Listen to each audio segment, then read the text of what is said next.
ఏడుపుగుట్టువాడు అని తిట్టుగా అనడం, ఎందుకురా ఏడుస్తావని ఎగతాళి చేయడం మన సమాజంలో సర్వసాధారణం. కానీ ఏడవడం వల్ల కలిగే ఆరోగ్య ప్రయోజనాలు ఎంతమందికి తెలుసు? మానసిక ఆరోగ్య నిపుణులు ఏడుపును ఒక దివ్య ఔషధంగా చెప్తున్నారు. నవ్వడం ఆరోగ్యానికి మంచిదని అందరికీ తెలుసు. కానీ ఏడవకపోవడం కూడా మానసిక, శారీరక అనారోగ్యానికి దారితీస్తుందని వారు హెచ్చరిస్తున్నారు.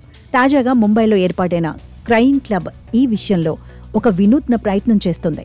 ఈ క్లబ్లో ప్రజలు గుండెలు బరువెక్కినప్పుడు గుక్కపట్టి ఏడుస్తారు. ఇది ఒత్తిడిని తగ్గించే ప్రయత్నం చేస్తుంది. ఇక్కడికి వచ్చిన వ్యక్తులు తమ బాధలను, భావోద్వేగాలను ఏడుపు ద్వారా వ్యక్తపరుస్తారు. దీనివల్ల ఒత్తిడి తగ్గి మానసిక ఆరోగ్యం మెరుగవుతుందని నిపుణులు చెబుతున్నారు.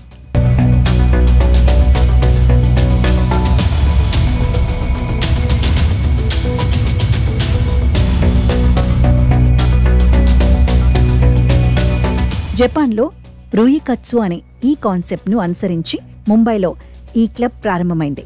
ఇక్కడ భావోద్వేగ చిత్రాలు, కథల ద్వారా ఏడుపును ప్రోత్సహిస్తారు. ఏడవడం సిగ్గుకు లేదా బలహీనతకు సంకేతం కాదని, అది సహజమైన ప్రక్రియ అని నిపుణులు స్పష్టం చేస్తున్నారు.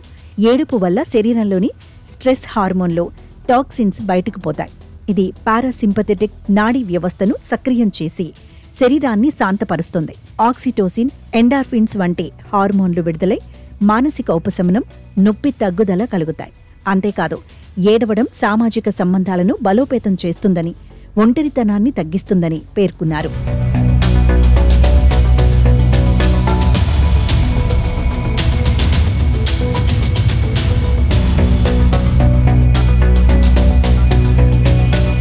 మన సమాజంలో పురుషులు తమ భావోద్వేగాలను దాచుకోవటం వల్ల ఒత్తిడి, గుండె సంబంధిత వ్యాధులకు ఎక్కువగా గురవుతున్నారు.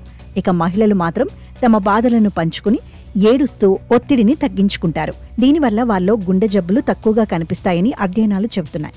కానీ అధికంగా లేదా కారణం లేకుండా ఏడుస్తుంటే అది డిప్రెషన్ లక్షణం కావచ్చు. అటువంటి సందర్భంలో వైద్య సహాయం తీసుకోవాలని నిపుణులు సూచిస్తున్నారు. ముంబైలోని క్రైమ్ క్లబ్ వంటి వేదికలు భవిష్యత్తులో దేశవ్యాప్తంగా అవసరం కావచ్చు. ఈ రోజుల్లో ఒత్తిడిని పంచుకోవడానికి సన్నిహితులు లేక మనసు బరువెక్కుతోంది. అందుకే తనివి తీరా ఏడవండి. ఏడిస్తేనే ఆరోగ్యమని నిపుణులు చెబుతున్నారు.